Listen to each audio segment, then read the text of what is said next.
His legacy is one of so many wins and so many accomplishments.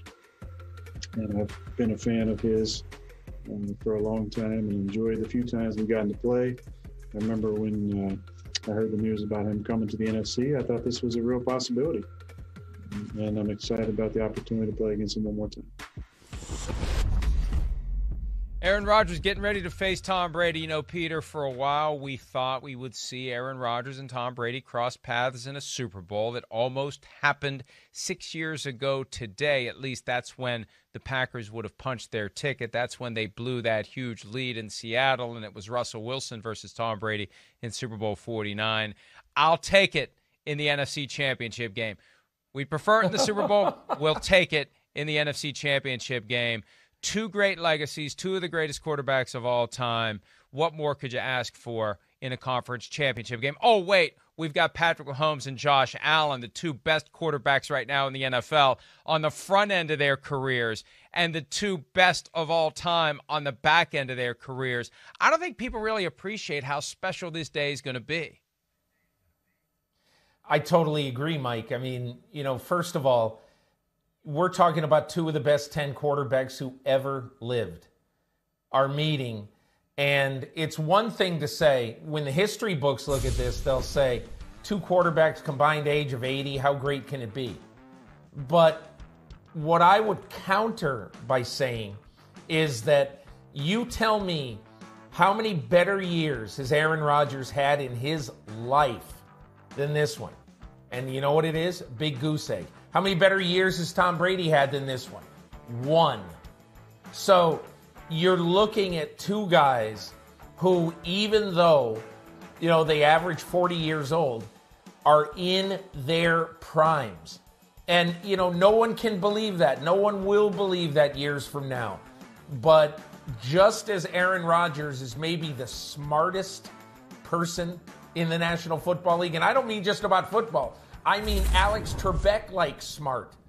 And just as Tom Brady is the smartest person in the NFL about whatever he puts into his body, okay? These are two guys who have figured out how to be great at an advancing age, and they both still are. I agree with you. It's amazing, Mike.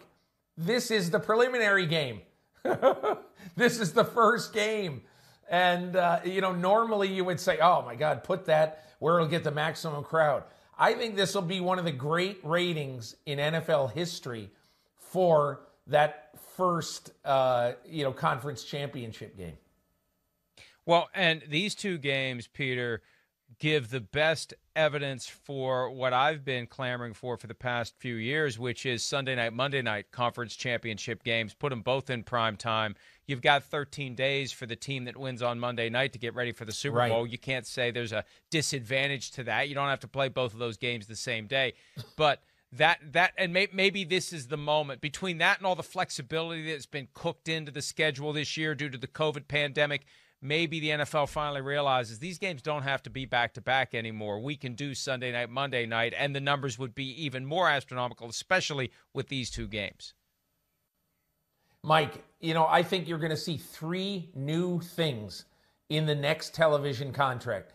After the negotiations are done, I think it'll probably be this off-season when the negotiations get done. Maybe even one of them gets done before then, but I think you're going to see three new things. Number one, a lot of the mega cast ideas and like the Nickelodeon idea. You got 2 million people watching that one playoff game on Nickelodeon. Not a very good game, really, but watching that playoff game on Nickelodeon, Saints-Bears, that's going to be part of it. Number two, I believe that there will be a Monday night wild card game in the next TV contract. And number three, just like you said, whether it be Sunday, Monday, I think both of those games in the next TV contract at some point will be in prime time. So the game that does start us off on Sunday afternoon, the Packers taking on the Tampa Bay Buccaneers. They got together in Week 6, just like the Bills and Chiefs got together in Week 6. 10-0 Packers. like the Buccaneers had done for much of the season, fell behind, but then the Buccaneers blew the doors off of the Green Bay Packers. And one of the reasons they did it, Peter, the blitz, the relentless pressure on Aaron Rodgers, they were able to get to him unlike any other team could all year. And I think for me, especially playing this game in Green Bay, in the cold, and they can talk about how the cold is not an issue. You can talk about all you want how the cold is not an issue until you step out into the cold and realize it's an issue.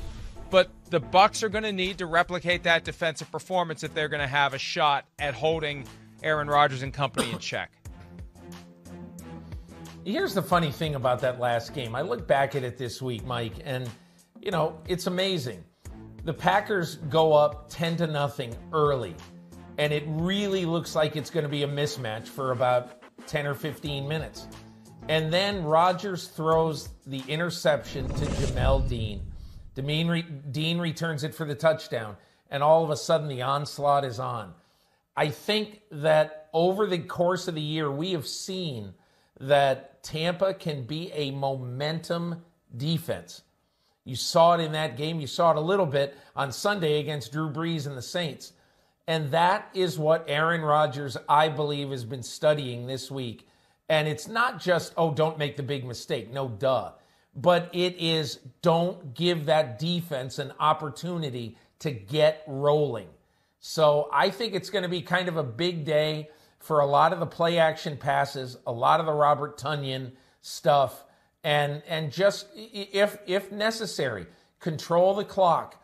And instead of trying to beat the Tampa defense with the big strikes, just take little chunks at a time so that defensive pressure doesn't ruin the Green Bay game plan. And you made a great point about the Buccaneers being a momentum defense, because really it was right on the brink of the Saints beginning the process of pulling away. They're up 7. Jared Cook catches the pass, crosses midfield, and all of a sudden lightning strikes. Antoine Winfield rips the ball out. Devin White play of the game, scoops it up very cleanly. We've seen so many defensive players try to get a ball in those situations. They kick it all over the place. They don't know what they're doing, and eventually the offense recovers it. It was a thing of beauty, and that turned everything. And then the defense after that just continued to get better and better. White had the interception of Alvin Kamara. There's a great video floating around. Breeze, as soon as he let go of the ball, yelled for Alvin. He knew he'd messed up and threw the ball before Alvin Kamara was ready for it. That was the dagger, really, and that's the key. You have to, if you're Aaron Rodgers, keep the Buccaneers from having that moment where all of a sudden they believe their defense is going to take over the game. And we saw the Saints hold it in check for 2 quarters and into the third, but it can turn quickly. And I think you're absolutely right. Rodgers can't give them that opening to have that defense turn it on like they did in the second half against the Saints. Yeah, and Mike, the one other thing you just said, here's why when I think of the importance, we talked about Ted Thompson a minute ago. Now let's talk for a second about the player acquisition of Jason Light and the Tampa Bay Buccaneers. Look at the biggest play in the game. As Bruce Arians told me after the game, Arians said that was the play of the game, the one you described. Antoine Winfield, draft choice this season, knocks the ball out. Devin White, 5th overall pick last season, recovers it, advances it 20 yards or whatever, and that starts the turning of the momentum of the game. Don't forget the contributions that the player acquisition people, as Arians told me after this game, he goes, when's Jason Light going to get the credit he deserves for this team? Not only here, but in putting the receiving group together at basically all fairly reasonable prices. And so I think right now that's a time to appreciate that and to know that both of these teams have been put in good position to compete on Sunday from the player acquisition sides of their buildings. We haven't even mentioned Light and Arians recruiting and signing Tom Brady. Well, and the team that Light put together made it easier to get Tom Brady to pick that team. He's looking to go to a place where the deck is stacked. You start looking at all the rosters, you look at who needs quarterbacks, and that was the no-brainer screaming out at him with all those pass catchers, with a defense that was underrated and overmatched last year when you have a starting quarterback who throws 30 interceptions in Jameis Winston. They were still 7-7, as you've pointed out before, going into the final two games with Jameis Winston having so many turnovers last year. Look, it took a while for them to hit their stride, but they've hit their stride. And I know it's not going to be easy to win in Green Bay, but this Buccaneers team right now, and it kind of, mid-season we saw flashes after this game, Week 6 against the Packers. It's like, they could end up being pretty good. We never really knew who the best team in the NFC was, and we'll officially find out on Sunday. But the Buccaneers have a very, very good chance to pull this one off because, Peter, it's Tom Brady, I think, brings to the sideline, to the locker room, to the field. When you are living history, the true living legend, how does that not inspire the other guys on the team to reach his level, or at least try to reach his level and collectively become better than what they individually would be? I think having a guy like Brady around, especially for guys who aren't used to it. The Packers players are used to Aaron Rodgers. This is still new for the Buccaneers players. And I think that's a huge, huge factor in giving the Bucs the lift that they need to possibly pull this off. Mike, in my column on Monday, I wrote about Devin White because I thought he was the key to that game. And when I was talking to him after the game, one of the things that he said was, hey, a few weeks ago, I was really bummed out. I didn't make the Pro Bowl. And, I told Brady, and Brady said to me, hey, D, come on. It's the Pro Bowl. We're playing for a bigger bowl than that. And it just, White basically said to me, in so many words, that was a wake-up call. And, let's think about what's important. When you're 22 years old and you're coming into what Devin White is, it's amazing. He's finished his second year in the NFL and he's 22. But things like the Pro Bowl are important. You soon realize that the Pro Bowl does not amount to a hill of beans. It's absolutely meaningless, other than in contract clauses. But, he wanted to make the Pro Bowl. That was a big thing to him. And Brady just said, hey, listen, think about what's important, please. And you know what? There's another element to this as well, Peter. And I was talking to somebody recently, and I can't name names, but there's a thought gurgling around the league that the modern player, it used to be football was one of your top three. Faith, family, football, in whatever order you choose. For a lot of the guys now in the NFL, especially the younger guys, the guys under 30, the guys under 25, football's not in the top three. And if you have a starting quarterback for whom football, frankly, is number one, a clear number one, maybe it's I don't know, football and family co-number one for Tom Brady. I don't know. I think there are times where it's like family will be there after the game. I agree with you, Mike. About family later, right?